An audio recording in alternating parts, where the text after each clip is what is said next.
टाटो बच्चों अस्सलाम वालेकुम वरहमतुल्लाहि वबरकातुहू। उम्मीद छम तुम सारी बच्चे ٲسِو अल्लाह ताला सन्द फजल करमत सत वार कार। अल्लाह ताला थो सलामत। 8वीं जमात बापत छुस बह कशरी किताबि हुंद सबक हवाई जहाजुक ब्याख हिस्स हेत तह पेश कर। तुम थो सबकस कुन तवज्जो। बह पर सबक अजुक। यह सूरत हाल वुचित दरियो इंसानस दिल गुबारस मज हवा गरम थवन खतर आय पत गुबारस मज दजवन नार अंगीठ थवन। वार वार येल हाइड्रोजन गैस मालूम करन आव पत रूज न गुबारन मज नार जालनच तो नार कंगलन हज जरूरत। हाइड्रोजन गैस छु गरम हवा खत ते 14 गन लुत आसान युस गुबारन मज बरन आव।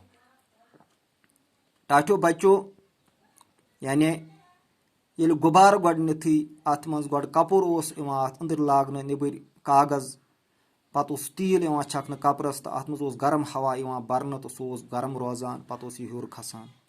पत आव अत बदल अख मजबूत गुबार बनावन या टोकर गणन आय तो अत मज आव कठ तो बे कोकुर तो बतुक बरन। यम वारिया थोद खत हवा लोग कम गसने वाप मज नेरने तो यम वथ बे आराम सान जमीनस पे वापस।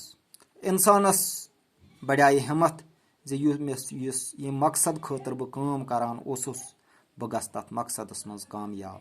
अम कोर बे हौसला अम पत बोर बनो अम अत गुबारस मज बनो युथ गुबार यथ मज नार इंगीठ मतलब गई बुखार जालन यम सत गुबारस मज हवा गरम रोजान। तो अम पत कर ब्रोह कुन तरक्की करने पत बनो कोड आव हाइड्रोजन गैस ईजाद करने मालूम करने ये तो मालूम करना आव तो पत आव गुबारन मज ये हाइड्रोजन गैस बरने। हाइड्रोजन गैसस ब्या खासियत कि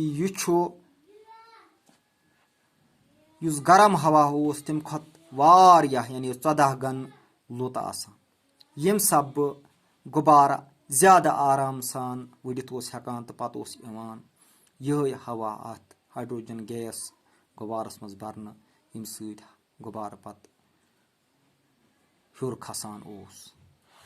यह अजुक सबक। उम्मीद छम कि तुम करो परनस सत लिखनस कुन दियो गर तवज्जो। अल्लाह ताला थो सलामत। वसलाम।